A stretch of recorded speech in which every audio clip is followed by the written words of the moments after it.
He's just hello. William's just getting used to the scenery. All right, William's here from North Carolina. We got John Anile live from Georgia. We got Michael Komarov from Brooklyn, New York. Jay Terrio, Louisiana Beer Reviews. And we have coming very soon, shortly, Harry Meadows from Blue Nose Beer Reviews in Nottingham, England.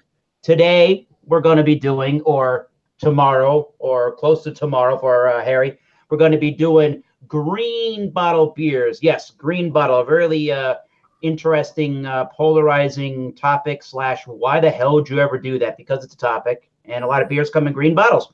Why? Who the heck knows? But a lot of them are from Europe.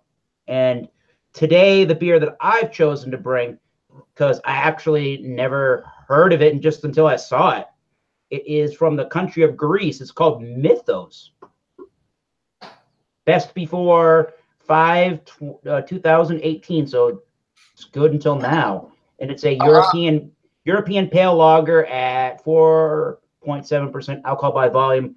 A very interesting pop, or a very interesting way to open up the cap. I love like it.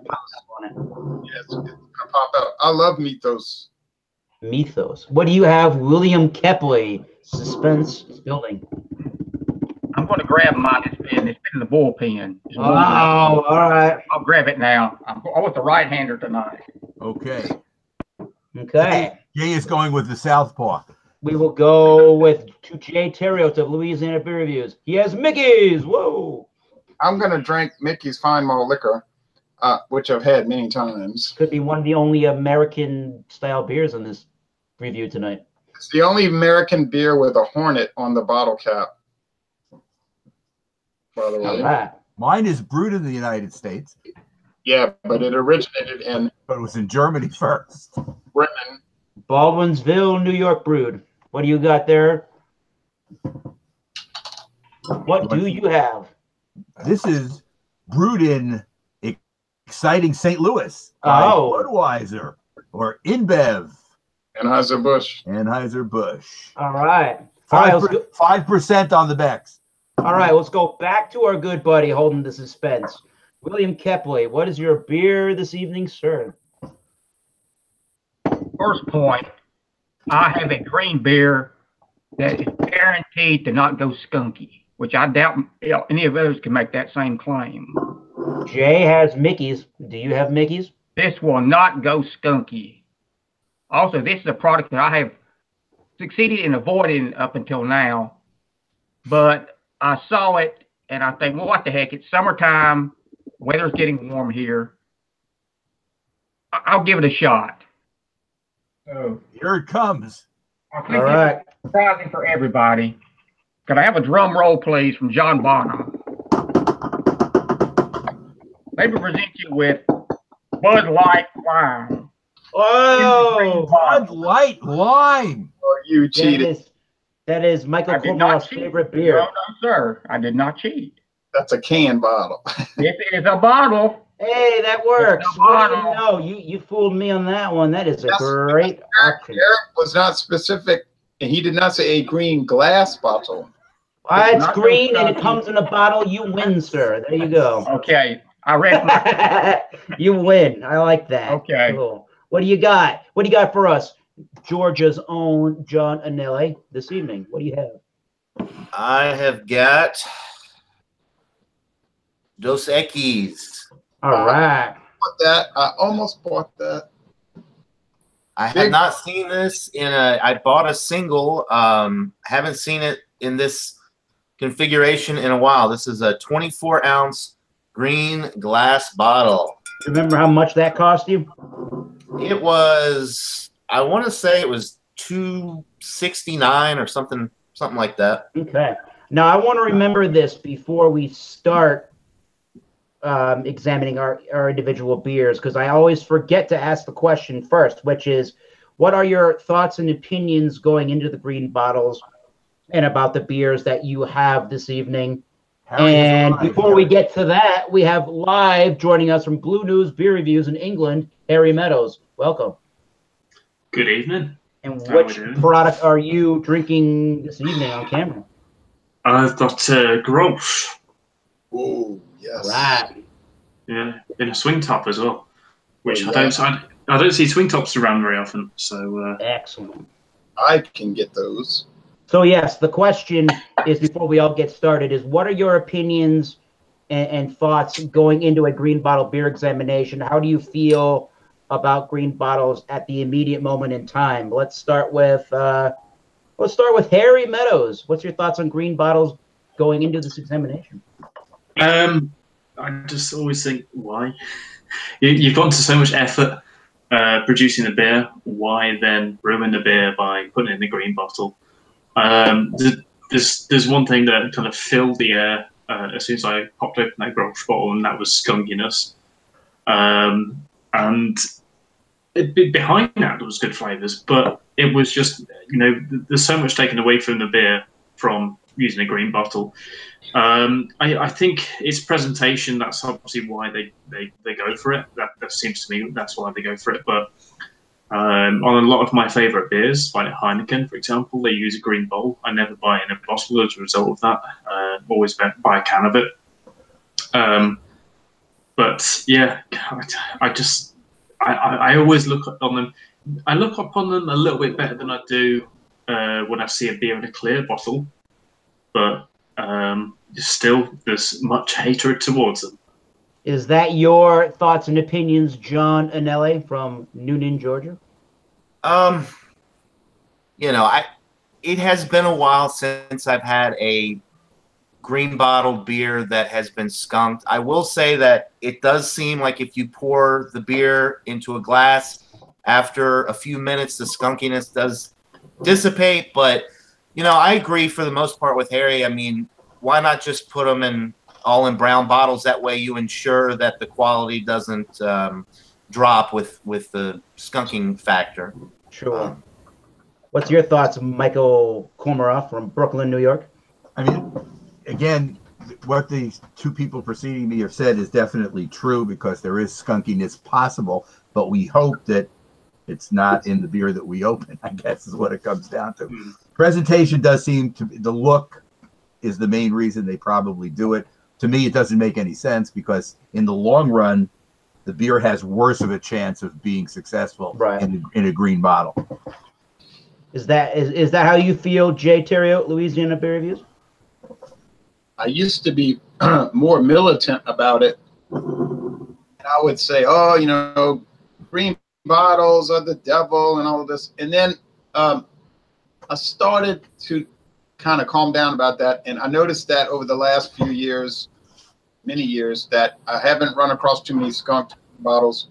I think there is more of an effort from the company, not the distributor or the store, to put it in those cartons that sort of enclose the beer better. And like the card said, Jing Riel Trail, he said, forget that green bottle stuff. All you got to do is let the beer breathe for a minute, not 5 minutes, 1 minute, and it'll all go away, even if it's skunk. And I said, okay, and he's right. So now I don't mind. What are your thoughts, William Kepley? Now you have a green aluminum bottle of Bud Light Lime, but still, what are your thoughts and opinions on green glass bottles of beer? I have no worries about mine tonight, but right. As far as the green bottles, I'm pretty fanatical about checking the code dates, and I'm extra fanatical about the green bottles. I want it to be as fresh as possible. I also would prefer it to be in a multi-pack that's completely concealed rather than a 6-pack where the bottles are exposed. Yes. So if you get a Heineken multi-pack, like a 12-pack, most times it's pretty much concealed. It's not really exposed to any light, where the 6-packs exposed to all types of light in the retailer stores. Mm-hmm. So I take that of note too. But honestly, I don't think I've ever drank maybe but one skunky green beer. Was a Little King's 7-ounce little bottle that I purchased on a road trip. Unfortunately, on it had a date that you could not read it until after you drank it down, and you could see it. Oh, great! So they would have concealed the fact they brewed it 5 years ago, right? So that was a crapshoot, and I lost that time. But recently, I drank a Yingling from a green bottle, but it was very fresh, only a couple weeks old. It tasted fine to me, so I'm just more vigilant, I guess. But I would prefer it being a brown bottle. But you know, Yeah. and it is what it is. Like I say, I'm just trying to be vigilant about it and make the most informed decision I can. Yeah, my opinion is going to be very identical to yours. I think if companies are going to put out green bottles, they must, not only the companies themselves must do what they can to ensure that they don't get light struck or are putting themselves in disastrous positions where they can potentially get light struck. But I also think that stores, and even before the stores, the distributors have to really do a good job to protect those beers from the light. And that, again, brewers need to make the packaging so that they don't get light struck. But I'm with you guys for the most part. I haven't had a whole bunch of skunky beers before. I've only had maybe one or two that I can really think of that were like really, really kind of like nasty, slimy. But generally speaking, usually I do a pretty good job on not getting too many skunky beers. But the one that I'm drinking again is the Jay said Mitos. I'm saying Mythos. Maybe it is Mitos. I said Mythos. Yeah, Mythos. Yeah. The bottle cap was interesting. William Kepley or Michael Komaroff wanted me to show you that. So it's literally I don't know if it's aluminum or like a hard plastic around this the center. It's plastic in the middle, and literally all it does is it peels off the bottle. It didn't create much of a pop or a hiss or much of anything really. The Sam Adams Boston Lager glass I'm using is creating so much carbonation and effervescence, and it's a dark golden color. Yeah. The Baltica beers from Russia are in those pull tabs. Gotcha. That's a really cool pull tab. I like that. I don't know that I'm getting any skunky notes, to be completely honest, but I'm almost getting like a roasted barley malt mixed with a honey-like sweetness. Yeah. That's what I'm getting out of that, with some white bread crust. And I guess that there are some kind of like grassy, kind of earthy hops, a slight bit on the spicy hop note, but not much. They talk about Mythos beer is brewed and bottled by Olympic Brewery S.A. Bretonza Eva, Greece, and they say it uses water, barley malt, maltose, hop, and yeast. And it was imported in Brooklyn, New York. There you go, Michael. And I believe since 2007 or 8, maybe Jay can prove me wrong, that I think at that time it's now a subsidiary of the Carlsberg Group. I believe so. Yes, and another big famous beer from Greece is Alpha beer. Alpha. Mm. And you said Hellenic. Yeah, they say on the bottle, premium quality Hellenic beer. Yeah. There you go.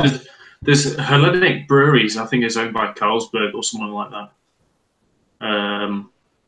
And they've got stuff like there's Fix, there's Hellas, is it another one? I spent some time living in Greece. As a result, I tried Mythos a lot, and that's why I nearly went and looked at buying it earlier on today. But yeah, there's Fix is a good one, but Astra, is it Astra or Alpha?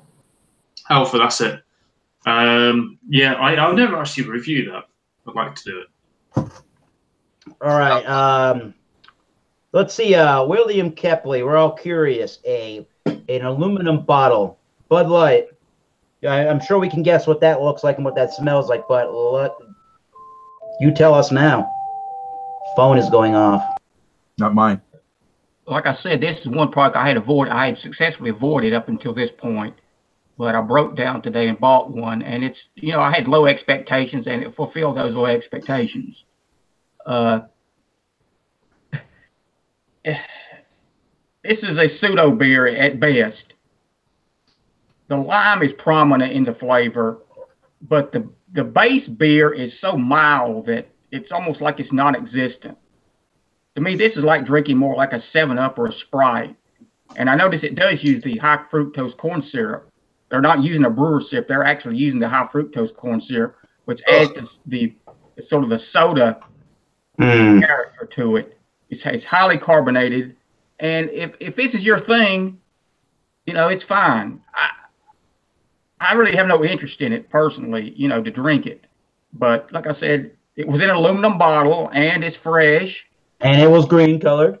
It's cold, it's carbonated, and it's hot outside. It's refreshing, it's crisp, so it does that much. Does the lime taste artificial or like No, real that's one lime? thing I did read on Tap Into Your Beer that they retweaked this. They're actually using now real lime peel. I mean, they've got the taste down pat. It tastes like lime. Okay. Prominent in the sip all the way through, and like I said, with such a weak base beer underneath it, it's the dominant flavor by far. Okay. And actually, and this at 116 calories is actually more calories than the Busch beer that they brewed. What was the alcohol content? It's 4.2%. Okay. Same as Bud Light. Oh, that high fructose corn syrup, that just turns me away. Brewer's syrup, right, Harry? Oh boy. But like I said, it's 116 calories. I would take the regular Busch beer over this any day, which is pretty flavorless, but still, you might find a little maltiness in it somewhere. You know, it's like trying to find Jimmy Hoffa, but there's a little bit maybe in there somewhere. But this one here is just, it's more of a soda than it is a beer, in my opinion. But like I said, I had low expectations going in and pretty much fulfilled those. You know what? That's a good way to conduct the beer review. We haven't done that before. Let's just go down the row and review the beer. So I'll go back to the flavor on Mythos. So I said that it had a white bread crust. Sweet malty grains are actually in this one too. I said there was like a toasty malt and a honey-like sweetness. All of that presents itself into the beer. Yeah. I can't really tell. I don't think it is. It doesn't have any weird texture or body to the beer. I just don't know if some of the honey-like sweetness that I'm getting is actually from the way that the beer was brewed or because it's in a green bottle. My thoughts are maybe 50-50, but I think this is the way it's supposed to taste. Again, those toasty, white bready notes. It's got a sweet grain to it. Some of that honey-like sweetness. And I mean, maybe a touch of a lemoniness thing in there. There is a little bit of a grassy hop, but not a whole bunch. For me, it's a really sweet grain or a really sweet, I don't know what they're using. The maltose maybe. Barley malt is kind of creating that sweet, grainy texture and flavor to it. It's got a lot more body than probably what William Kepley's drinking or most light beers and what do you call them, adjunct lagers around the world. But it's a light to medium on definitely the light side. It is, yeah, that's crisp. It's pretty clean, but it's got a pretty sweet, without being too cloying, grainy, malty complexion to it. So if that's really not your thing, then you might not really like this beer. But so far, for me, it's drinking like a just average to maybe just slightly above average, but not much more than at the medium moment in my book, like a C, like a 75 or a 6 range. But I will continue to sip, and you will hear the final thoughts as we go along. Let's hear about Jay Terrio and some Mickey's malt liquor. Well, I like that it comes in a cute little beer barrel bottle. Grenade. People call it a grenade, but it's really designed to look like a beer barrel. Right. An old, barrel from the 1800s. Now, it's golden. It's not yellow fizzy stuff. It's golden fizzy stuff. And the aroma, the flavor is sort of standard. But I always like Mickey's because it just has a nice, pleasant aroma and taste, just typical malt, pale malts. It's kind of flattened out with the adjunct,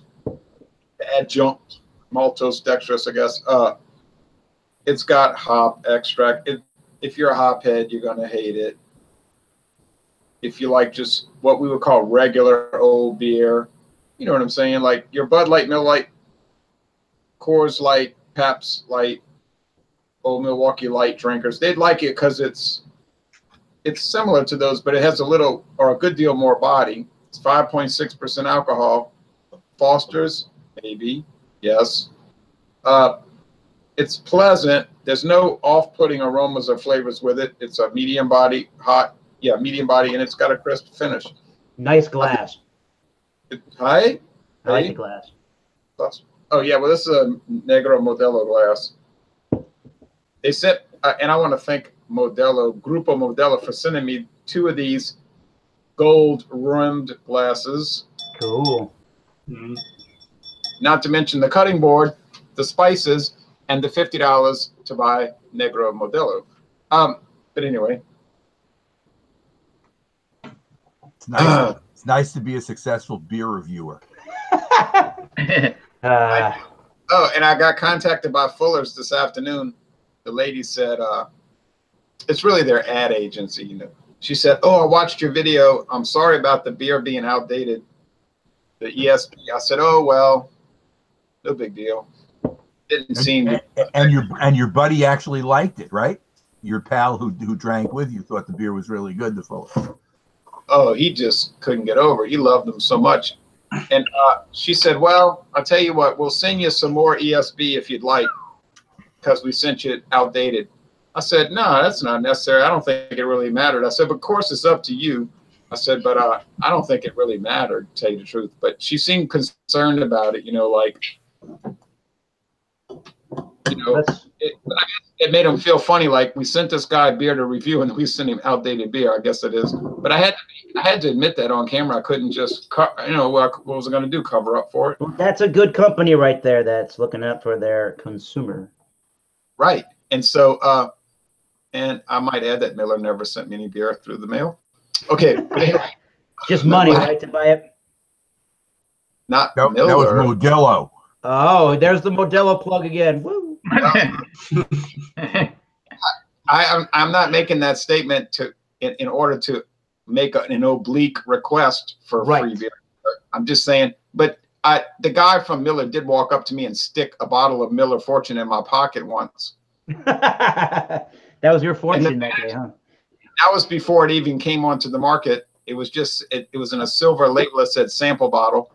And the store manager said, turn around, walk out, say nothing to anyone, and leave. I said, okay. Okay, the Men in Black, right? Right, because they didn't want people to know that they had given it to me and all this business. But anyway. You're doing pretty favorable with the Mickeys today. I know you've had that many times. Is your opinion still pretty on par? Yeah, I'm going to wrap it up real fast. And with the Miller Fortune, I ended up saying that night, I said it might end up being Miller's misfortune. And I was right. Anyway, I was right. This beer is clean. It's easy to drink. It's wonderful. I mean, it's not world class or some kind of like great thing, but it's been on the market for nearly 60 years. I can get a 6-pack for $4.49 plus tax. Let me take one more sip and I'll rate it. Ah, that's crisp. I think Harry would like this sweet honey note. This 5.6% ABV. I have to give it an A-, and I just think it's one of the best mass-produced American lagers, and this is a Helles Bock. I had it that one time in Northern California. I will agree with you in saying it's one of the better mass-produced lager beers I've had. I'll agree with that. Good old Mickey's, and one day we'll all be able to taste Mickey's Ice Brewed Ale. That's crazy. All right, we can dream, right? I hope so. Bottle? We'll see. No, it'll be a clear bottle. It is in a Black and blue bottle? No, it's a green bottle. Oh, I'm talking about the Ice Brewed Ale. What kind? Yeah, it's in a green bottle as well. Yeah, it's in a green bottle. I have one. Cool. Well, all right. Okay, we got to hear about Michael Kormaroff's one of his favorite beer styles, the German lager. Let's hear about it. Well, this is what it looks like. It's very hard to get a head that'll stay because there's no such thing. It first comes out as a little minor white head, and then it fades into total no head. But I mean, that doesn't necessarily mean it's bad. It just whatever. There's no skunkiness in it that I can detect, which is not a picturesque look to the beer. In other words, I'm having it in my Captain Lawrence glass. Cool. And if you notice, it's kind of a yellow golden, a little bit lighter than some other. Definitely lighter than the similar to yours, right, Eric? Similar to your Mythos. Yours is a little bit lighter, I would definitely say. There you go.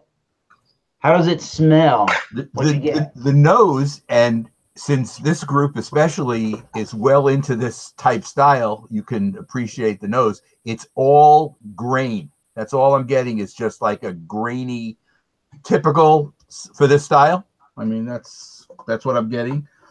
So take in mind, Michael, that it is a Reinheitsgebot beer. Right. So you're getting grain on the nose, and I'm going to taste it. Cheers. Cheers.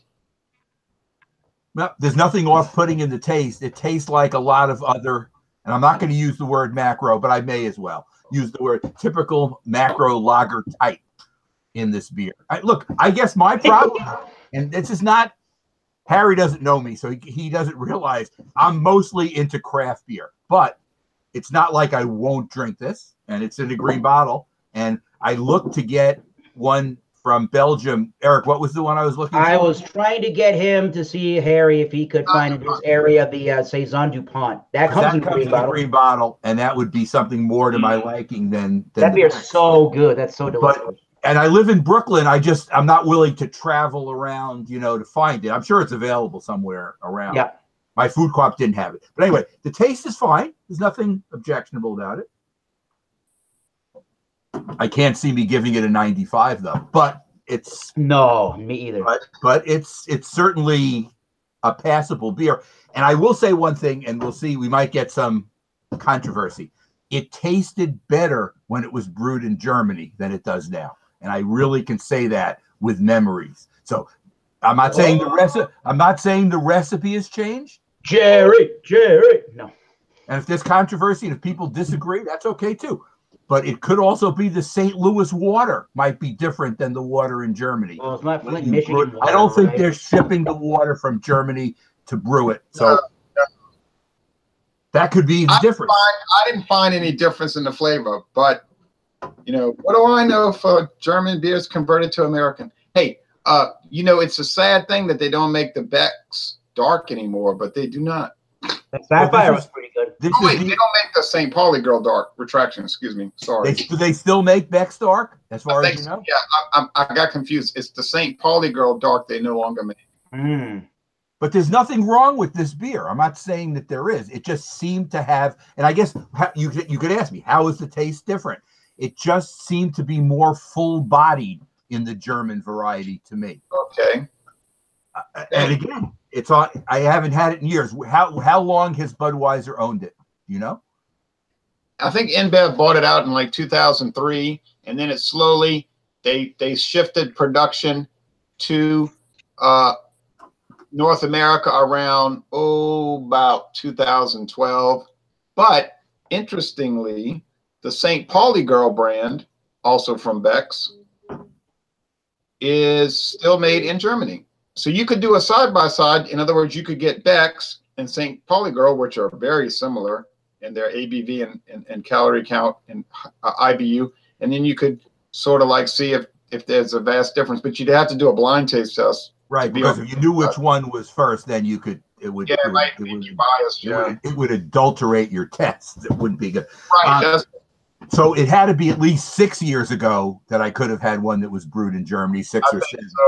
I think so, yeah. Something like that, yeah. So where are you gonna rate United States brewed Beck? How's that? I'm gonna give it an 82. That's still not so bad. No. That's a fair score now. I agree. But I'm not trying to downgrade it. It's okay. And in my scale, an 82 is like a C minus, maybe? C or C. A C, a straight C. Sure. Yeah, I guess. Everyone's a little different, as we discussed one time here. Wait a minute. B minus is a fair score. They got people on Rapier that'll say it's a 7 out of 100. Yeah, we talked about which is what it got, Jay. 7 out of 100. And But we talked 20 about mythos or mythos. But 20, it got 20 by style, so they were being generous what to did it. you say about this, Willie? Or I keep saying William. What did you say about this, Michael? That it was getting a 4 out of 100 as a beer? Three A out 3 out of 100. But they were generous and they gave it 44 by style. A joke. That's so stupid. Which, if you want to write me down for 76 out of 100, that's where I'm going with this one. And I can explain that later. 76 is a lot different than 3. I want to hear. I want to hear from our Georgia correspondent here, John Anele, on his beer this evening, and what his review is like. All right. Well, very nice golden color. The head. Dos Equis, right? Dos Equis. Yes, Dos Equis. The head was, half a finger to a finger, which died down pretty quickly. Which the glassware is probably has a lot to do with that. It's light to medium carbonation. The aroma is very clean. You get some barley malt. Very light though on the aroma. No hop presence really. The flavor is very good. You get some nice bready notes in the middle of the sip. Although I have had a lot of Mexican lagers lately, this one is definitely on the lighter side. The Soul had a lot more bready, biscuity malt qualities in the middle of the sip. The Victoria had that nice medium roasted barley malt action going on. This is almost like a light Mexican lager. It's definitely on the lighter side. It is 4.2% alcohol, so less as well than most of your Mexican lagers. It is very crisp though, clean, dry finish, super sessionable. I didn't get any skunk action going on whatsoever with this one. So for me, this is on the lower end of excellent because I have had so many Mexican lagers or Mexican style lagers that I think are a little bit better than this. But it's definitely a well-made product, crafted in Mexico. So I would give it, I'd give it a 90 out of 100. It's an A-, just on the lower end of excellent, but it's definitely an enjoyable beer, and it would go well with just about any food you could imagine because it's so light and crisp. And so there you go, 90 out of 100. Bam. Would it pair well with chimichangas and black beans and Spanish rice? Absolutely. Okay. Or some chiles rellenos. Wow. Okay. All right. Oh, Eric, you're the host. Can I ask you a question real fast? No. Yes. Ask away. Ask away, good sir. Can I sip on some of this bourbon while you're talking? Sure. Yeah, that's in a clear bottle. Tell us if that's skunked as well. Yeah, the hops got. The Miller beers, they use the Galena hop, which they say is supposed to be light resistant to skunk. Light resistant. This is Hiram Walker Sour Mash 10 High Kentucky Wooski. Bourbon, a blend. Okay. Well, what we got for a percentage on that? Oh, only 40% alcohol. All right. Cool. Well, I have a question for William. What did you rate your beer out of 5? Bud Light Lime. Bud Light Lime. I was thinking while I was sitting here in my head. I sort of use the beer advocate scale. I like to put a number by it. Okay. Being a sports fan, I don't go for the letter grades. I like a number. I can relate to a number better. All right. So I would say 2.5. Okay. Out of 5. All right. If you want to. A 50%. Use that to a scale, it'd be a 50. Okay, Yep. I got it. All right. The Super Bowl, the Eagles didn't beat the Giants. The Eagles didn't beat the Patriots. A to B plus. They won 41-33. So I like a number. Yeah, we can all forget that Super Bowl, please. Thank you. The final score was A to B plus. Eagles won. Well, all right. Well, we got to get to our good buddy Harry Meadows, Blue Nose Beer Reviews. head brewer in England. What is your thoughts on some Grolsch beer? It's not bad, to be honest. It's not the best sort of lager I've had in the world, but I gave it on the same rating as what I did with Heineken, at a 2.25 out of 5. That is, you know, for me, going by the untapped ratings is the way I work my system. But yeah, I think as a 2.25 out of 5, it was something that I'd have again, so I definitely would have it again. Yeah, it's bready, biscuity. It's nice and sweet. It's like got caramel notes, a little bit of honey and toffee in it, which I like in a lager. I prefer it to be a sweeter one than more sort of Eastern European or more sort of Western European. Wish I had to go a little bit more bready in the other way. But yeah, it's just a nice balance. Yeah, it's not bad. It's not bad. I'd recommend it. I mean, when I've had it in a can, it's not been quite as good. It's been less skunky, but it hasn't been quite the same beer. Now Grolsch is brewed in Holland only. Yeah, I believe so. So it's brewed over there. It says on this bottle, and it's imported via Burton, which is the Molson Coors capital over here. So Molson Coors, they own pretty much everything in Burton. I still want to try that Grolsch Hecht Cannon. Yeah, that sounds good. 11% alcohol. Sounds like fun. Sorry to interrupt. But yeah, no, I mean, like that's all we get from them. I've never seen anything else from Grolsch. So and as I say, it's rare to get it in a swing shop as well. Yeah. So it's nice because I can reuse it bottled as well. So for my home brews. Harry, Excellent. can I ask you a question? Yeah. So you said you would buy the Grolsch again. Oh yeah. Now, you ever go out to eat at restaurants? Yeah. Okay. Let's say you went to a restaurant and the food was 55% bad. You would want to go back to that restaurant? It depends on value, because I know there's a couple of restaurants around me which aren't great, and I still go back to them because of value.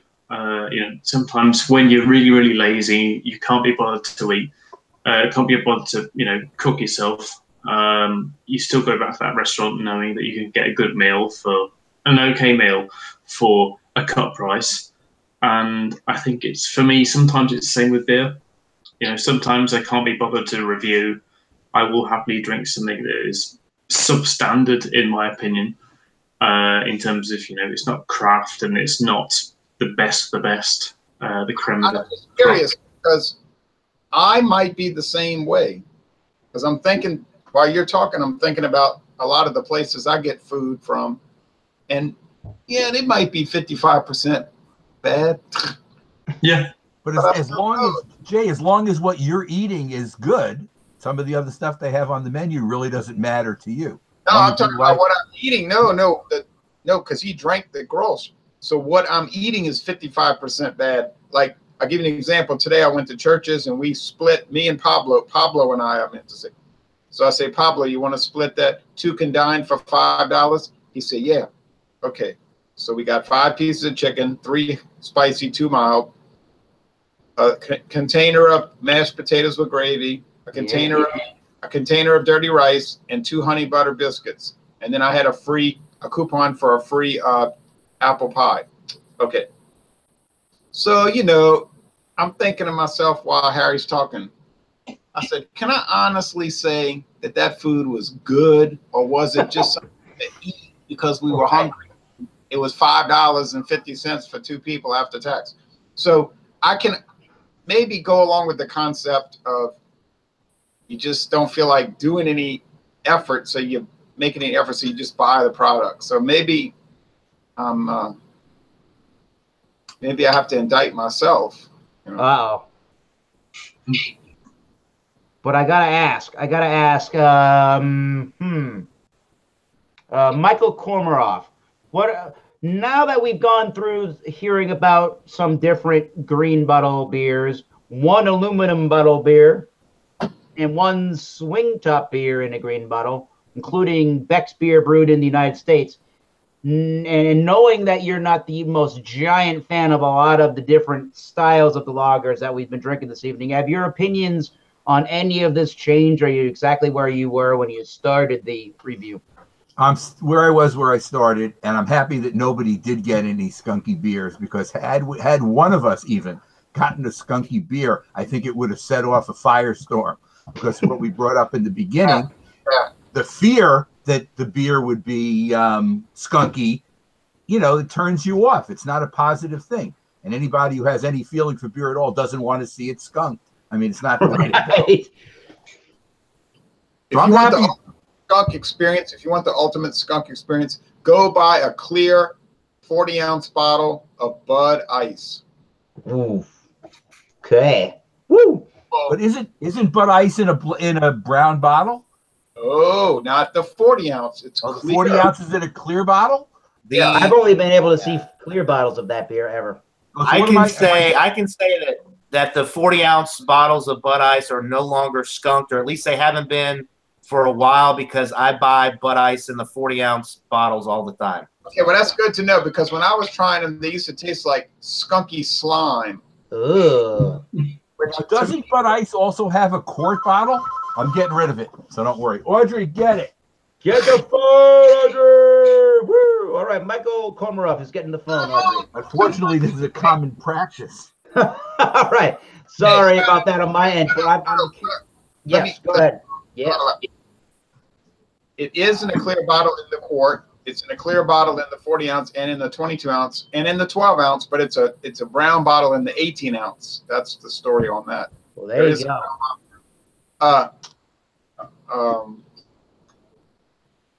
There's no way, and I'm going to shut up, but there is no way, and I mean no way, that what Harry's drinking, that Grolsch, he's scoring at 2.25, is worse than that Bud Light Lime that William gave a 2.5 to. That's not possible. Bud Light Lime is the worst beer on this hangout, and I'm unanimous in that. It just might mean that Harry's scoring system might be not it. It's definitely different. William Kepley might be overly generous with his 2.5, maybe. Yeah, it's definitely different scoring systems. Yeah, you do have to take that into account. But don't y'all think that Bud Light Lime is probably the worst beer on this? Bud Ice Lime. Well, there's an idea. Okay, I meant to say Bud Light Lime. If I might defend my score for a moment. Go right ahead. I'm well here. I personally don't like these beers, but no, I'm not attacking this. I'm not attacking. Experience with flavored light beers, but I thought a 50 was like just average. So it ended up in my head, you know, the taste, the aroma, the appearance, mouthfeel, everything like that. To me, that it screamed average for the style that it's in. I could give it a 0.5 and say I hate this. I didn't think that was fair to it. No. So that's all I want to say is that if you take it in the context of I tried to view it in the style, and that's all I can say for that. No, I 100% agree with that. And I think what William's doing, he's using that similar scale that I use in Rock and Roll Club when I rate an album, that 5-degree scale. You know, 5 stars would be superior, 4 would be excellent, 3 would be good, 2 would be fair, 1 would be a bad album, B and no stars would be unlistenable. You can't listen to it. You can't like a beer drink it. It'd be like Metal Machine music. And the beer advocate system is a weighted system. So only 6% of the total score is the aroma. 40% is the taste. 24% is the aroma. The appearance is only 6%. The aroma 24, the taste 40. So, you know, I just sort of figured up the numbers in my head. So I'm trying to be as fair to it as possible. You know, whether I personally like it or not. Sure. And I'm the same way with the Becks. It's nothing that I would just go to the store to buy, if you know what I mean. Michael, what is it? Does it have a code?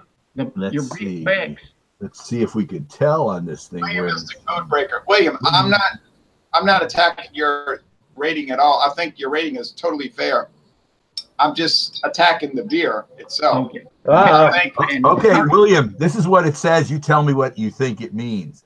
18037 SP 2031.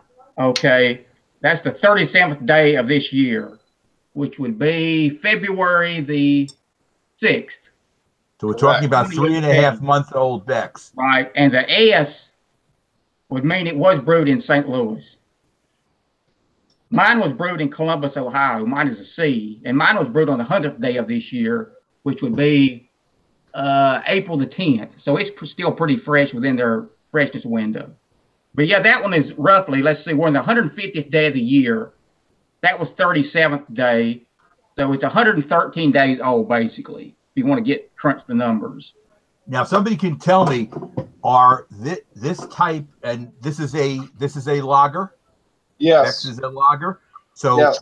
Lagers that are probably less than 4 months old would probably still be okay.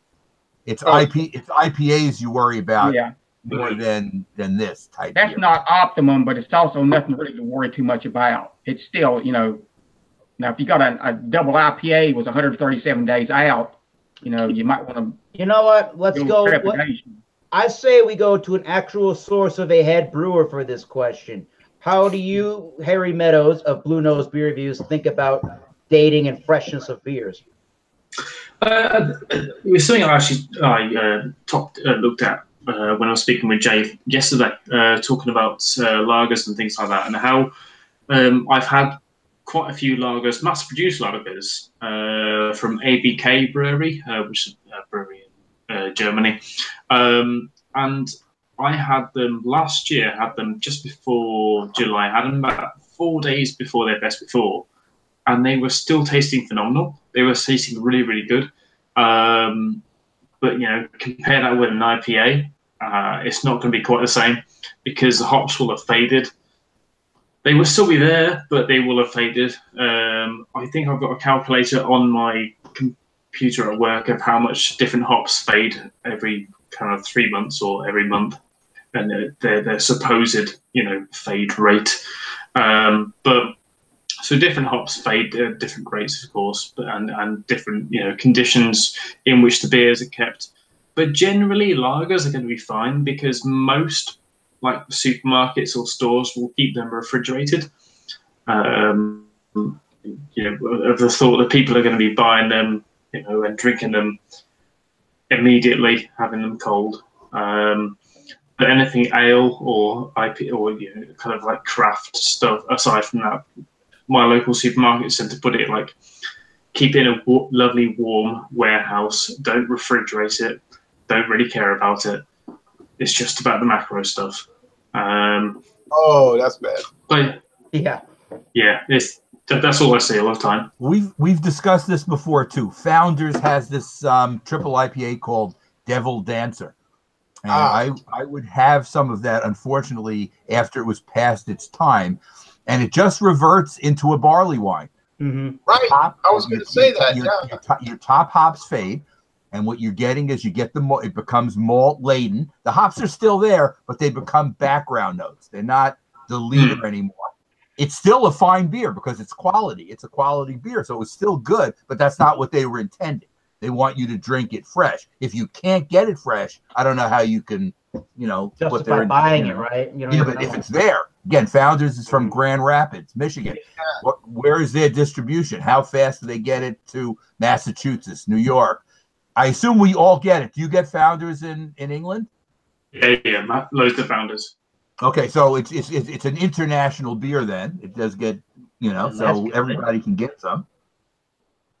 And that's what my friend David with the big beard was saying. He said, "Oh, you have to." He always wants to get IPAs as fresh as possible because he said, "Oh, it turns into a barley wine." But he of course, he likes barley wines. Or amber ale. Yeah, but like Michael Komarov said, you didn't buy it to drink a barley wine. You bought it because you wanted a double IPA. I'm curious. We haven't gone back to our Georgia correspondent, John Anele. What's your? Well, we gotta hear from you from your perspective. Drinking the Mexican variant of green bottle beers. And now, what are your opinions overall at the end of our green bottle discussion, hearing everybody else's beers? Are your thoughts still the same, or maybe they've changed, or maybe they've deteriorated? What can you tell us live in Georgia? my thoughts regarding green bottles are still the same. I do think that for the most part, I've had pretty good success with green bottles over the last few years. And if you do get a beer that smells a little skunky, you pour it in a glass, that'll tend to dissipate after about 5 minutes or so. But obviously, I still think that it would just be better if everybody just put their beer in a brown bottle. That way, there's no risk at all. But yeah, you know, my thoughts are still about the same with green bottles. And I'm going to mirror that thought entirely. I think we must have talked about it. Some of us must have mentioned it.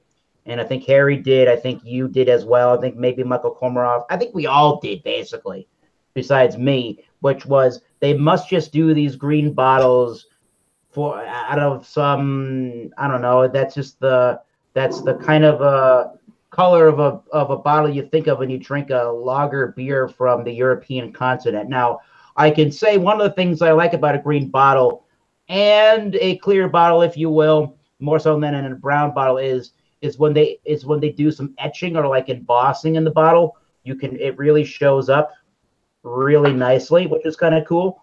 But if that doesn't translate into any kind of a flavor, that's a problem with the beer. I typically and I love that beer right there. I'm a fan of that Grolsch. I'm a fan of Carlsberg that does that similar thing as well. Typically for me, I would probably, even with all those complaints and controversies with the green bottles, and I'm not trying to downplay the kind of beers that we get in the United States, maybe not so much Mexican beers, but a lot of the beers from the European continent, I will typically gravitate towards more over the American style lager beers like your Bud Miller Coors, those kind of beers, because I find that they have much more of a hoppier note, much more of a pale malty flavor, more bready notes to them. And for me, that's really what beer should be about, is about the ingredients and not about, for me, trying to mask those ingredients, although there's still nothing wrong with a very light, pale, bodied tasting beer at all. It's just, I think, true, every beer does have a particular place in the market. So if you are looking for a lighter style of beer, there's definitely going to be those kind of beers out there on the market for you. But typically, except for, like I said, I find that there are some Belgian beers like that Saison DuPont that are really highly crafted beers and world respected beers that actually have lots and tons of flavor in them. So you can find all kind of beers in green bottles and all kind of beers that will suit your taste buds. Yeah. I've just found one beside me in a green bottle. Ooh. And it's Cantillon Iris. There you go, Michael Komarov. Yeah, there's another good one. Belgian. Yeah. Oh. And that's sitting in a green bottle with cork as well. I've had so many wonderful green bottle beers. I'll name a few. Well, Beck's from Germany, you know, the German. St. Pauli Girl, Carlsberg, Elephant from Carlsberg, Golden Pheasant, Ursus from Romania, the Mickey's Fine Malt Liquor, the Mickey's. Hold on, I'm not finished. Mickey's Ice Ale, Heineken, Grolsch. Let me think. I've had a lot of great. Becky's, very good. I've had. Right here, you honey. Michael's partying. Woo!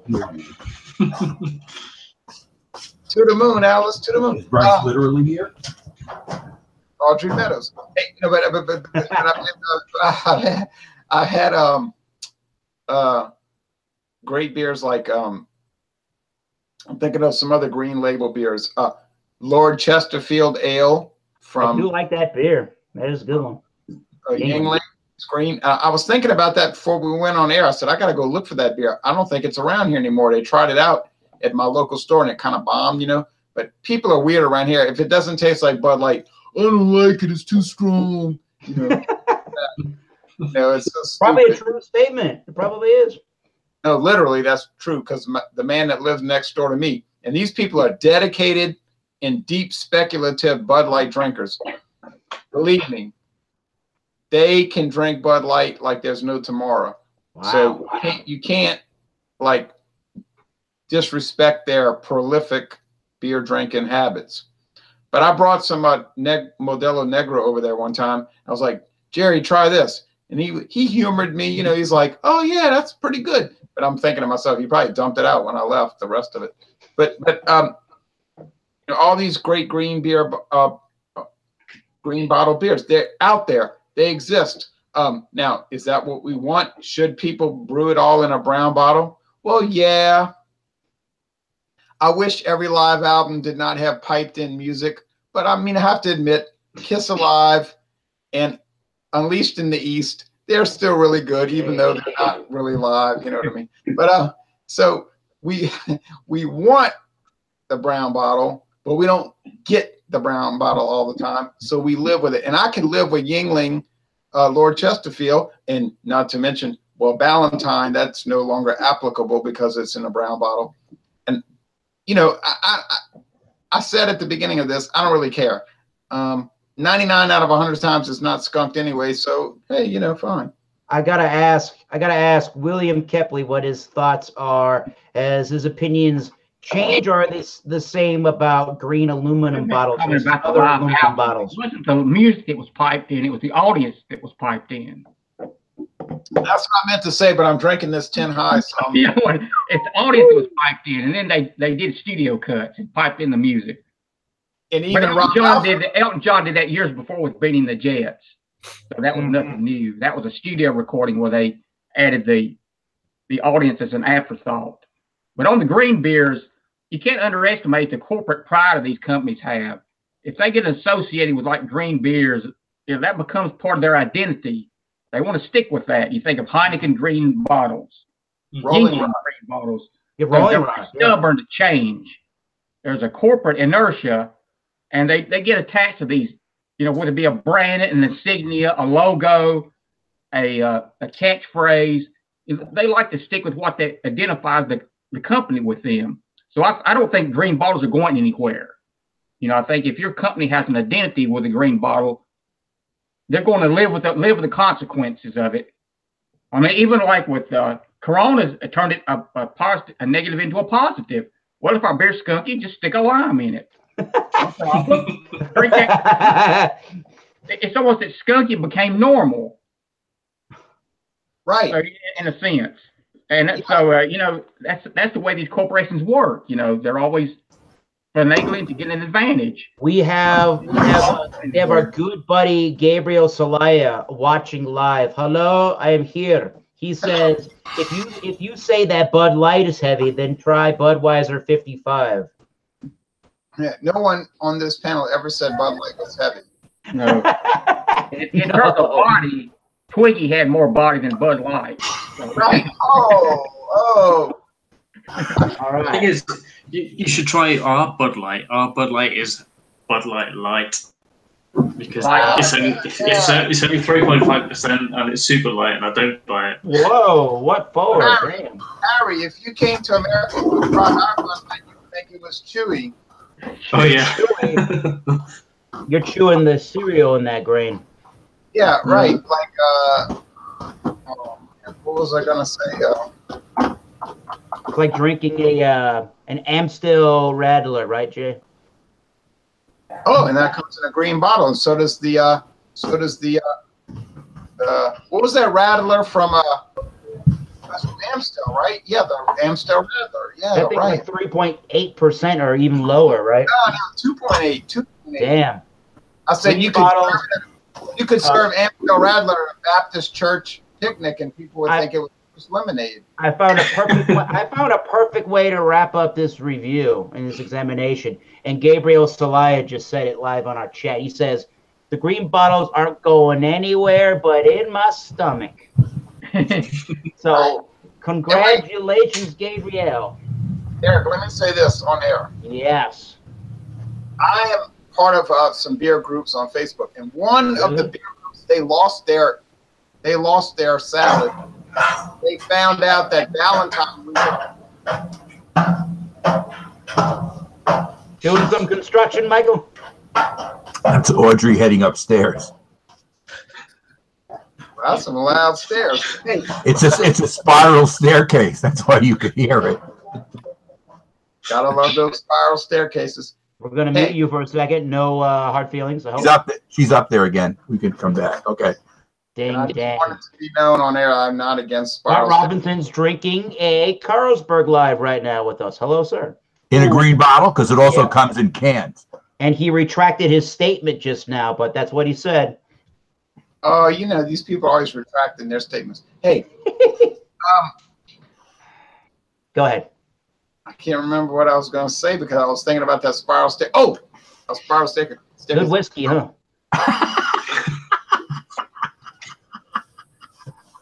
Eric's trying to shake you up, Jay.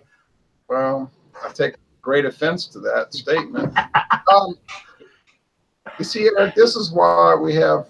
Okay, all right. Now, these people lost their lunch when they found out that Valentine went to a brown bottle. I was looking at that on regular, you know, that Facebook group. They were saying, "Oh, I'm never going to drink Valentine again because they went to a brown bottle." They were like in a fit. And I said, well, you know, brown bottle, it protects the beer from skunk and all that. You know, and they were like, screw Valentine. They broke my heart. How could they go? Yeah, it was like Fredo in Godfather Part 2. You know, you broke my heart. You went to a brown bottle, and I grew up on green bottles. You know, it's like, wow, I can't believe people would get, and that feeds into what he's saying about the whole aesthetic. Like, they've been making green bottles forever, and damn it, it better be in a green bottle, you know, even though it's inferior. You know, that's what people want. It's corporate identity. And going back to what Gabe said, if he's got green bottles in his stomach, that might require some major surgery. Although if he's drinking the contents of green bottle, we got no problem. So we need to make that distinction. He is drinking Colt 45 32-ounce can, by the way. Okay. Well, hopefully that won't wind up in his stomach either. But, all right. I think he meant the contents of the bottle, of course. Right. Harry, you've never met Gabriel, so that's another trip. If you come back sometime, he might be around, and it's definitely worth coming back if you know he's here. He is live watching, so hi, Gabriel. Hi, Gabriel. We appreciate Gabriel's rather psychedelic approach to beer. It's sort of like the Magical Mystery Tour or Sgt. Pepper's Lonely Hearts Club Band. Drug-free, Gabriel. That's right. Just how Gabriel was talking about the Colt 45. So Stuart Pickard, Ginger Ale, he was recently out in Alaska, and he was talking about all the different beers which he could have got a hold of. We got a little private chat, and he was saying he could have got a hold of Colt 45. There was also let's see what other beers there were. There was also something called 5 Hours. Whatever it is. There was also 4 Loco as well. Whoa! It's just all beers I'd love to try. No, you can pass on 4 Loco. It's not worth worrying about. I don't, but it's just like for me. It's like forbidden fruit in a weird way because I would never get to try it. Jay saying go for it. You don't want to try 4 Loco. I drank a 20. You know what? I'm with you, Harry, because I'm the same way. I've heard from everybody that I've talked to that camo is absolutely terrible, but I still want to try it. Yeah. I get you. Yeah, Jay actually threw a can of camo up against the fence in his backyard when he was doing a review. Which is rare for, you know, we can get a beer review. So, but don't worry. What is the biggest gripe against my channel? People say, "Oh, your channel stinks because you think everything is good." But what did I say with camo? I slung it against the fence and I screamed out in the yard, "Damn you, camo! Damn you, camo! Damn you to hell!" Now, wow, never done that. Jay, did you rate camo? Was it an F? I dumped it into the grass. That's an F. That's an F. I don't know. Was there a big brown spot in your yard where you dumped the camo the next day? You know, it's kind of weird that you say that because I've never had ants in my yard again. So maybe it's good at killing ants. It has a value. Radiation. Radiation. Don't drink it, Jay. It is an atrocity of mankind. Wow. All Don't right. Oh yeah, that's. I've heard about that, and I've heard about earthquake hydrogravity logger. There's a topic. Horrendous beers, atrocious beers. Beers that are at zero. Okay, if we do that next week, we'll see you in 3 weeks, Michael Komarov. No. Hey, Eric, we are as of now doing Avery next week, right? Correct. Yes, we're going to do the beers of Avery Brewing Company next week. Correct. And then we're going to do, what was it? We're going to do Asian beers. Damn, I can't get Avery beers anymore. And then summer seasonals and Amagon is the rest of the month. And yes. I can get those. And if you can't get summer seasonals for some reason, pick a beer you can drink that you love. I used to tell people, if you say that you can't get a summer seasonal, you're just lying. You just don't want to drink. At least in the United States, most breweries do market something toward that season. Yes. And in North America. But I may not be able to get Avery. That's the truth. Let us know, and you can still join us if you want. John, can you get Avery in Georgia? Can I get what? Avery, Avery. Yes. It's a Colorado brewery. Yes, I can get Avery. I actually had their Tangerine Quad not too long ago. I have the Belgian style one from them, which I can get in my car and drive to Georgia. And how many hours would that take you? Oh, about to the Georgia state line. John's further in, but how far to the Georgia line? Oh, about 5.5 hours, something like that. 6 hours. 6 hours, something like that. It's not that far. All right. Well, leave at 5 in the morning. I'll be there for lunch.